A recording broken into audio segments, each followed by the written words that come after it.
نحمده ونصلي على رسوله الكريم أما بعد فقد قال الله تعالى في القرآن العظيم وفي الفرقان المجيد بعد أعوذ بالله من الشيطان الرجيم بفضل بسم الله الرحمن الرحيم وتحبون المال حبا جما صدق الله مولانا العظيم. புகழும் புகழ்ச்சியும் ஏக இறைவனாகிய அல்லாஹ்விற்கே உரித்தாகட்டுமாக. அவனுடைய சலாமும் சமாதானமும் கண்மணி நாயகம் ரசூலுல்லாஹி ஸல்லல்லாஹு அலைஹி வஸல்லம் அன்னவர்களின் மீதும் அன்னவர்களின் அனுசோற்றனை பின்பற்றி வாழ்ந்து மறைந்த உத்தம சத்திய சஹாபாக்கள், தாபிஈன்கள், தாபிஈன்கள், நாதாக்கள், ஷஹதாக்கள், சாலிஹீன்கள் இன்னும் நம் அனைவர் மீதும் என்றென்றும் நின்று நிலவட்டுமாக. ஆமீன். கண்ணியத்திற்குரியவர்களே, அல்லாஹ் சுப்ஹானஹு வ தஆலாவுடைய மகத்தான கிருபையினால் 26ஆம் தராவீஹுடைய தொழுகையை தொழுதுவிட்டு இங்கே அமரக்கூடிய தௌஃபீக்கினை கொடுத்திருக்கின்றான். அல்ஹம்துலில்லாஹ். இன்று ஓதப்பட்ட இறை வசனங்களில் இருந்து அல்லாஹ் சுப்ஹானஹு வ தஆலா நிறைய விஷயங்களை மனிதனுக்கு படிப்படியாக சொல்லி காட்டுகிறான். அதில் அல்லாஹ் சொல்லக்கூடிய வார்த்தை வதஹிப்பூனல் மால ஹப்பன் ஜம்மா, நீங்கள் பொருளை, செல்வத்தை அளவு கடந்து நேசிக்கிறீர்கள் என்பதாக அல்லாஹ் சொல்லி காட்டுகிறான். இந்த இறை வசனத்திலிருந்து அல்லாஹ் நமக்கு சொல்லக்கூடிய விஷயம் என்னவென்று சொன்னால், நிரந்தரமற்ற ஒரு செல்வத்தை, இந்த உலகத்தில் எந்த செல்வமாக இருந்தாலும் அது நிரந்தரமற்றது. நீங்கள் அதை என்ன செய்கிறீர்கள்? அளவு கடந்து நேசிக்கிறீர்கள், அளவு கடந்து பிரியம் கொள்கிறீர்கள் என்பதை அல்லாஹ் சொல்லி காட்டுகிறான். இஸ்லாம் நமக்கு வலியுறுத்தி சொல்லக்கூடிய ஒரு விஷயம் என்னவென்று சொன்னால், போதும் என்ற மனம் நம்மிடத்தில் இருக்க வேண்டும். மனிதனுடைய பண்பாடுகளில், மனிதனுடைய செயல்பாடுகளில், மனிதனுடைய குணங்களில் ஒன்றாக போதும் என்ற மனம் இருக்க வேண்டும் என்பதை இஸ்லாம் நமக்கு வலியுறுத்தி சொல்கிறது. நபி ஸல்லல்லாஹு அலைஹி வஸல்லம் அவர்கள் பல தருணங்களில் இந்த போதும் என்ற மனதிற்கு ஒப்பிட்டு நிறைய விஷயங்களை சொல்லியிருக்கிறார்கள். இந்த உலகத்தில் செல்வம், பணமோ காசோ இருப்பவர்களை தான் நாம் என்ன செய்வோம்? இவர்கள் செல்வந்தர்கள் என்று நாம் சொல்லுவோம். ஆனால் நபி ஸல்லல்லாஹு அலைஹி வஸல்லம் அவர்கள் வித்தியாசமான முறையில் சொல்லி தருகிறார்கள். ஹஸரத் அபூ ஹுரைரா রাদিয়াল্লাহு அன்ஹு அவர்கள் சொல்லக்கூடிய ஒரு ஹதீஸ், நபி ஸல்லல்லாஹு அலைஹி வஸல்லம் அவர்கள் சொல்லுகிறார்கள், பொருள் அதிகமாக இருப்பது, செல்வம் அதிகமாக இருப்பது செல்வம் அல்ல, செல்வந்தன் அல்ல, மாறாக போதும் என்ற மனமே செல்வமாகும் என்பதாக நபி ஸல்லல்லாஹு அலைஹி வஸல்லம் அவர்கள் சொல்லி காட்டினார்கள். சஅத் இப்னு அபீ வக்காஸ் রাদিয়াল্লাহு அன்ஹு அவர்கள் தன்னுடைய மகனுக்கு அறிவுரை சொல்வார்களாம். அந்த அறிவுரையில் இந்த அளவுக்கு சொல்வார்கள், நீ செல்வத்தை தேடுவதாக இருந்தால் போதும் என்ற தன்மையோடு, போதும் என்ற அந்த குணத்தோடு தேடு. அப்படி அந்த தன்மையோடு உன்னிடத்தில் இல்லை என்று சொன்னால், அந்த தன்மை உன்னிடத்தில் இல்லை என்று சொன்னால், உனக்கு கிடைக்கின்ற எந்த ஒரு பொருளும் அதில் உனக்கு எந்த ஒரு திருப்தி ஏற்படுத்தாது என்பதாக சஅத் இப்னு அபீ வக்காஸ் রাদিয়াল্লাহு அவர்கள் தன்னுடைய மகனுக்கு அறிவுரை கூறுவார்களாம். உண்மையில் அதுதான். நாம் பேராசையோடு நம்முடைய செல்வங்களை நாம் தேடும் பொழுது, பேராசையோடு பேராசை கொண்டு நாம் செல்வங்களை தேடும் போது அதில் எந்த ஒரு மன நிறைவும் இருக்காது. போதும் என்ற மனதோடு நாம் தேடும் பொழுதுதான் மன நிறைவு நமக்கு கிடைக்கும் என்பதை நபி ஸல்லல்லாஹு அலைஹி வஸல்லம் அவர்கள் பல தருணங்களில் சொல்லி காட்டி இருக்கிறார்கள். அதனைத் தொடர்ந்து 3 விஷயங்கள் கொடுக்கப்பட்டவர், 3 விஷயங்கள் இருப்பவர் இந்த உலகமே கொடுக்கப்பட்டது போல் என்பதாக நபி அவர்கள் சொல்லி தந்திருக்கிறார்கள். எது அந்த 3 விஷயம்? முதலாவது, உங்களில் யார் நிம்மதி பெற்றவராக, உங்களில் யார் நிம்மதி பெற்றவராகவும், அதனைத் தொடர்ந்து உடல் ஆரோக்கியம் பெற்றவராகவும், அன்றைய பொழுதிற்கு தேவையான உணவு பெற்றவராகவும் யார் காலையில் எழுகிறாரோ அவருக்கு தான் இந்த உலகமே கொடுக்கப்பட்டது போல் என்பதாக நபி ஸல்லல்லாஹு அலைஹி வஸல்லம் அவர்கள் சொல்லி காட்டியிருக்கிறார்கள். உண்மையில் இந்த 3 விஷயம் மிகவும் முக்கியமானது. இந்த உலகத்தில் அதிகப்படியான செல்வங்களை கொண்டு நமக்கு நிம்மதி கிடைக்காது, அதிகப்படியான செல்வங்களை கொண்டு நமக்கு உணவு கிடைக்காது, அதிகப்படியான செல்வங்களை கொண்டு உடல் ஆரோக்கியம் கிடைக்காது. ஆனால் இந்த 3 விஷயம் ஒரு மனிதனுக்கு கிடைத்திருக்கிறது என்று சொன்னால், அந்த மனிதருக்கு உலகமே கொடுக்கப்பட்டது போல் என்பதை நபி ஸல்லல்லாஹு அலைஹி வஸல்லம் அவர்கள் சொல்லி காட்டினார்கள். ஹக்கீம் இப்னு ஹிஸாம் রাদিয়াল্লাহு அவர்கள் தன்னுடைய தேவையை முன்வைத்து மீண்டும் மீண்டும் நபி ஸல்லல்லாஹு அலைஹி வஸல்லம் அவரிடத்தில் கேட்கிறார்கள், எனக்கு இன்னும் வேண்டும், இன்னும் வேண்டும் என்பதாக.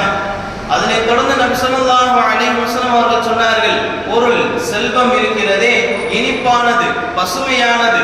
யார் மன நிறைவோடு அதை எடுத்துக் கொள்வாரோ அவருக்கு தான் அதில் பரக்கத் இருக்கிறது என்பதாக நபி ஸல்லல்லாஹு அலைஹி வஸல்லம் அவர்கள் சொல்லி காட்டினார்கள். இந்த சம்பவத்திற்கு பிறகு ஹக்கீம் இப்னு ஹிஸாம் ரலியல்லாஹு அவர்கள் இறுதி வரைக்கும், தன்னுடைய மரணம் வரும் வரைக்கும் எந்த ஒரு மக்களிடத்திலும் தேவையாகவில்லை. ஹஸரத் உமர் ரலியல்லாஹு அவர்கள் ஆட்சி காலத்தில் ஹக்கீம் இப்னு ஹிஸாம் ரலியல்லாஹு அவர்களுக்கு பங்கிட்டு ஒரு பொருளை கொடுக்கிறார்கள். ஆனால் ஹக்கீம் இப்னு ஹிஸாம் ரலியல்லாஹு அவர்கள் அதனை மறுத்து விடுகிறார்கள். இதனைத் தொடர்ந்து ஹஸரத் உமர் ரலியல்லாஹு அவர்கள் முஃமின்களை பார்த்து, அங்கே இருந்த அந்த முஸ்லிம்களை பார்த்து சொல்கிறார்கள், நீங்கள் இதற்கு சாட்சியாக இருங்கள். நான் இவருக்கான பங்கை நான் கொடுத்தேன், ஆனால் இவர் அதை பெற்றுக் கொள்ளவில்லை. இதற்கு நீங்கள் தான் சாட்சி என்பதாக முஃமின்களை பார்த்து ஹஸரத் உமர் ரலியல்லாஹு அவர்கள் சொல்லி காட்டினார்கள். இறுதி வரைக்கும், தன்னுடைய மரணம் வரும் வரைக்கும் எந்த மனிதனிடத்திலும் தேவையாகாத நிலையிலே சென்று விட்டார்கள் ஹக்கீம் இப்னு ஹிஸாம் ரலியல்லாஹு அவர்கள். காரணம், நபி அவர்கள் அன்று சொன்ன அந்த ஒரு விஷயம்தான். எந்த செல்வமாக இருந்தாலும், எந்த பொருளாக இருந்தாலும் நம்மிடத்தில் அது கிடைக்கிறது என்று சொன்னால் நாம் மன நிறைவோடு நாம் அதை ஏற்றுக்கொள்ள வேண்டும். போதும் என்ற மனதோடு அதை ஏற்றுக்கொள்ள வேண்டும். நபி ஸல்லல்லாஹு அலைஹி வஸல்லம் அவர்கள் சஹாபாக்களுக்கு மத்தியில் நிறைய விஷயங்களை உபதேசமாக சொல்லியிருக்கிறார்கள். அந்த வகையில் ஹஸரத் அபூ ஹுரைரா ரலியல்லாஹு அன்ஹு அறிவிக்கக்கூடிய ஒரு ஹதீஸ், நபி ஸல்லல்லாஹு அலைஹி வஸல்லம் அவர்கள் சஹாபாக்கள் மத்தியில் சொல்கிறார்கள், அமல் செய்வதற்கோ அல்லது அமல் செய்பவருக்கு கற்றுக் கொடுப்பதற்கோ என்னிடத்திலிருந்து இந்த வார்த்தைகளை பெற்றுக் கொள்பவர், என்னிடத்திலிருந்து இந்த வார்த்தையை எடுத்துக் கொள்பவர் யார் என்பதாக சஹாபாக்களிடத்தில் நபி அவர்கள் கேட்கும் பொழுது உடனே ஹஸரத் அபூ ஹுரைரா ரலியல்லாஹு அவர்கள் எழுந்திருந்து சொன்னார், நான் அந்த வார்த்தைகளை பெற்றுக் கொள்கிறேன் என்பதாக அபூ ஹுரைரா ரலியல்லாஹு அவர்கள் சொல்லும் பொழுது நபி ஸல்லல்லாஹு அலைஹி வஸல்லம் அவர்கள் ஹஸரத் அபூ ஹுரைரா ரலியல்லாஹு அவருடைய கரத்தை பிடித்து சொன்னார்கள், 5 விஷயங்களை சொல்லி காட்டினார்கள். 5 விஷயமும் மிகவும் முக்கியமானது, நம்முடைய வாழ்க்கையை கொண்டு வர வேண்டும். இந்த 5 விஷயங்களை செய்தால் என்ன பலன்? அதனைத் தொடர்ந்து நபி அவர்கள் சொல்லி காட்டினார்கள். முதலாவதாக நபி ஸல்லல்லாஹு அலைஹி வஸல்லம் அவர்கள் சொன்னார்கள், அல்லாஹ் எதை தடுத்தானோ, அல்லாஹ் எதை உனக்கு ஹராம் ஆக்கினானோ அதை விட்டு நீ தவிர்ந்து கொள். அப்படி தவிர்ந்து கொண்டால் மக்களில் நீ வணக்கசாலியாக மாறிவிடுவாய் என்பதாக நபி ஸல்லல்லாஹு அலைஹி வஸல்லம் அவர்கள் சொன்னார்கள். முதலாவது, அல்லாஹ் தடுத்தவை விட்டும் தவிர்த்து கொள்ள வேண்டும். இரண்டாவதாக நபி ஸல்லல்லாஹு அலைஹி வஸல்லம் அவர்கள் சொன்னார்கள், அல்லாஹ் உனக்கு எதை பங்கிட்டானோ, அல்லாஹ் உனக்கு எதை கொடுத்திருக்கிறானோ அதை நீ வைத்து பொருந்திக்கொள், அதை நீ பொருந்திக்கொள். அதை தொடர்ந்து அதிகமான முறையில் எதையும் விரும்பக்கூடாது. எதை கொடுத்தானோ அதை பொருந்திக்கொள். அப்படி நீ பொருந்தி கொண்டால் மக்களில் நீ செல்வந்தனாக ஆகிவிடுவாய் என்பதாக நபி ஸல்லல்லாஹு அலைஹி வஸல்லம் அவர்கள் சொல்லி காட்டினார்கள். மூன்றாவதாக நபி அவர்கள் சொன்னார்கள், உன்னுடைய அண்டை வீட்டாருக்கு உபகாரம் செய். அப்படி உபகாரம் செய்தால் மக்களில் நீ முஃமினாக ஆகிவிடுவாய் என்பதாக நபி ஸல்லல்லாஹு அலைஹி வஸல்லம் அவர்கள் சொன்னார்கள். நான்காவதாக நபி அவர்கள் சொன்னார்கள், உனக்கு நீ எதை விரும்புவியோ, எதை உனக்கு நீ ஆசைப்படுவியோ அதையே பிறருக்கும் விரும்பு. அப்படி நீ விரும்பினால், அவ்வாறு நீ செய்தால் நீ முஸ்லிமாக மாறிவிடுவாய் என்பதாக நபி ஸல்லல்லாஹு அலைஹி வஸல்லம் அவர்கள் சொன்னார்கள். ஐந்தாவதாக நபி அவர்கள் சொன்னார்கள், அதிகம் சிரிக்காதே, அதிகம் சிரிக்கக்கூடாது. அதிகம் சிரிப்பது உள்ளத்தை மரணிக்க செய்துவிடும் என்பதாக நபி ஸல்லல்லாஹு அலைஹி வஸல்லம் அவர்கள் சொல்லி காட்டினார்கள். இந்த 5 விஷயமும் குறிப்பானது, மிகவும் முக்கியமானது. அதிலும் குறிப்பானது என்னவென்று சொன்னால் இரண்டாவதாக அல்லாஹ் சொல்லக்கூடிய வார்த்தை, அல்லாஹ் பங்கிட்டதை, நபி அவர்கள் சொன்ன அந்த விஷயம், அல்லாஹ் எதை உனக்கு பங்கிட்டானோ அதை நீ பொருந்திக் கொள்ள வேண்டும். அப்படி பொருந்தி கொண்டால் மக்களில் நீ செல்வந்தவனாக ஆகிவிடுவாய் என்பதாக நபி அவர்கள் சொல்லி காட்டினார்கள். இந்த 5 விஷயம் நமக்கு முக்கியமானதுதான், குறிப்பானதுதான். நாம் அதை எடுத்து நம்முடைய வாழ்க்கையில் நடக்க வேண்டும். நபி ஸல்லல்லாஹு அலைஹி வஸல்லம் அவர்கள் சஹாபாக்களுக்கு மத்தியில் உபதேசம் செய்தது மட்டுமல்லாது தன்னுடைய வாழ்க்கையில் நடந்து கொண்டார்கள். இந்த உலகத்தில் ஒரு மனிதர், ஒரு தலைவர் வறுமையில் பிறந்து வறுமையில் வாழ்ந்து வறுமையில் மரணித்தார் என்று சொன்னால் அது நம்முடைய முஹம்மது ரசூலுல்லாஹ் ஸல்லல்லாஹு அலைஹி வஸல்லம் அவர்கள் மட்டும்தான். இந்த உலகத்தில் நீங்கள் எந்த தலைவருடைய வரலாற்றை நீங்கள் எடுத்துக்கொண்டாலும் அவரிடத்தில் செல்வம் இருந்திருக்கும், அவன் செல்வந்தனாக இருந்திருப்பார்கள். ஆனால் செல்வம் இல்லாமல், செல்வந்தனாக இல்லாமல் ஒருவர் வாழ்ந்து மரணித்திருக்கிறார் என்று சொன்னால் அது நம்முடைய முஹம்மது ரசூலுல்லாஹ் ஸல்லல்லாஹு அலைஹி வஸல்லம் அவர்கள் மட்டும்தான். நபி ஸல்லல்லாஹு அலைஹி வஸல்லம் அவர்கள் ஒரு சாதாரண பாயின் மீது படுத்திருக்கிறார்கள். அந்த பாயினுடைய அந்த அடையாளம் நபி ஸல்லல்லாஹு அலைஹி வஸல்லம் மேனியின் மீது படிந்திருந்தது, மேனியின் மீது தெரிந்தது. இதனை பார்த்த ஹஸரத் உமர் ரலியல்லாஹு அவர்கள் கண்ணீர் வடித்தார்கள். கண்ணீர் வடித்துவிட்டு சொன்னார்கள், உலகில் மற்ற தலைவர்கள் எல்லாம் எவ்வாறு வசதிகளோடு இருக்கிறார்கள், எத்தனை வசதிகளோடு இருக்கிறார்கள், ஆனால் உங்களுடைய நிலை இவ்வாறு இருக்கிறது என்பதாக ஹஸரத் உமர் ரலியல்லாஹு அவர்கள் கண்ணீர் வடிக்கும் பொழுது இதனை தொடர்ந்து நபி ஸல்லல்லாஹு அலைஹி வஸல்லம் அவர்கள் சொல்லி காட்டினார்கள், அவர்களுக்கு எல்லாம் உலகம் கிடைத்திருக்கிறது, உலகம் அவர்களுக்கு கொடுக்கப்பட்டிருக்கிறது, ஆனால் நமக்கு மறுமை கிடைக்கும் என்பதாக நபி ஸல்லல்லாஹு அலைஹி வஸல்லம் அவர்கள் சொல்லி காட்டினார்கள். உண்மையில் இந்த உலகத்தை விட வறுமைதான் மேலானது, உண்மையில் இந்த உலகத்தை விட மறுமையில் கிடைக்கின்ற அந்த சொர்க்கம் தான் உயர்வானது, சொர்க்கம் மிகவும் மேலானது, சொர்க்கம் மிக பெரியது. அனஸ் இப்னு மாலிக் ரலியல்லாஹு அன்ஹு சொல்கின்ற ஒரு ஹதீஸ், நபி ஸல்லல்லாஹு அலைஹி வஸல்லம் அவர்கள் சொல்லி காட்டினார்கள், இந்த உலகத்தில் கடுமையான துன்பத்தில் ஏற்பட்ட ஒரு மனிதன், துன்பத்திலும் சிரமத்திலும் ஏற்பட்ட ஒரு மனிதன், துன்பத்தினாலே வாழ்க்கையை கழித்துக் கொண்ட ஒரு மனிதனை நாளை மறுமையில் வரவழைக்கப்படும். வரவழைத்து சொர்க்கத்தில் சிறிது நேரம் இருக்கக்கூடிய ஒரு அனுமதி கொடுக்கப்படும், சிறிது நேரம் அனுமதிக்கப்படும். அந்த மனிதனை பிறகு அந்த மனிதனை அழைத்து கேட்கப்படும், ஆதமுடைய மகனே, உலகத்தில் உனக்கு ஏதாவது ஒரு சிரமம் ஏற்பட்டதா, ஏதாவது ஒரு துன்பம் ஏற்பட்டதா என்று கேட்கப்படும். அதற்கு அந்த மனிதன் சொல்வான், அல்லாஹ்வின் மீது சத்தியமாக, அல்லாஹ்வின் மீது ஆணையாக எனக்கு எந்த ஒரு துன்பமோ எந்த ஒரு சிரமமோ ஏற்படவில்லை என்பதாக அந்த மனிதன் சொல்வான் என்பதாக நபி ஸல்லல்லாஹு அலைஹி வஸல்லம் அவர்கள் சொல்லி காட்டினார்கள். சிறிது நேரம் தான் சொர்க்கத்திற்குள் நுழைந்தான், சிறிது நேரம் தான் சொர்க்கத்தில் இருந்தான். ஆனால் இந்த உலகத்தில் ஏற்பட்ட அந்த கஷ்டம், நஷ்டம், சிரமம் எல்லாத்தையும் மறக்கடிக்க செய்துவிட்டது சொர்க்கத்துடைய அந்த இன்பமான அந்த விஷயம். அப்படி என்று சொன்னால் நிரந்தரமற்ற இந்த உலகத்தில் செல்வங்களை நாம் அளவு கடந்து நேசிக்க கூடாது. ஸஹல் இப்னு ஸஅத் ரலியல்லாஹு அன்ஹு அறிவிக்கக்கூடிய ஒரு ஹதீஸ், நபி ஸல்லல்லாஹு அலைஹி வஸல்லம் அவர்கள் சொல்லி காட்டினார்கள், சொர்க்கத்தில் ஒரு சாட்டை வைக்கக்கூடிய இடம் அளவிற்கு கிடைப்பது இந்த உலகமும் இந்த உலகத்தில் உள்ள அனைத்தையும் விட சிறந்ததாகும் என்பதாக நபி ஸல்லல்லாஹு அலைஹி வஸல்லம் அவர்கள் சொல்லி காட்டினார்கள்.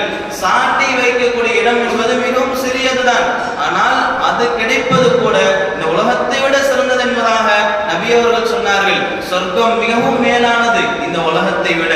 ஏனென்று சொன்னால் அல்லாஹ் சுப்ஹானஹு வ தஆலா சொர்க்கத்தில் கிடைக்கின்ற அந்த இன்பங்களை பற்றி, சொர்க்கத்தில் என்னென்ன கிடைக்கும் என்பதை எல்லாம் தன்னுடைய பரிசுத்த வேதத்தில் சொல்லி காட்டுகிறான்.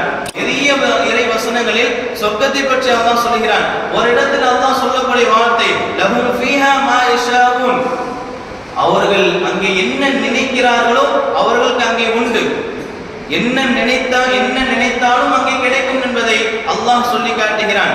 நாம் சொர்க்கத்தில் இருக்கக்கூடிய சமயத்தில் நாம் என்ன நினைக்கிறோமோ வாயை திறந்து சொல்ல வேண்டியது கிடையாது. மனதில் நினைத்தாலும் கூட, மனதில் நாம் எதை நினைக்கிறோமோ அது உடனடியாக அங்கு கிடைக்கும் என்பதை அல்லாஹ் சொல்லுகிறான். இந்த அளவிற்கு ஒரு பரிசுத்தமான, இந்த அளவிற்கு ஒரு சுவையான சொர்க்கம் நமக்கு கிடைக்க வேண்டும் என்று சொன்னால் நபியோடைய வாழ்க்கை நம்முடைய வாழ்க்கையாக இருக்க வேண்டும். செல்வத்தை பிரியப்படுவதாக இருக்கக்கூடாது, போதும் என்ற மனம் நம்மிடத்தில் இருக்க வேண்டும்.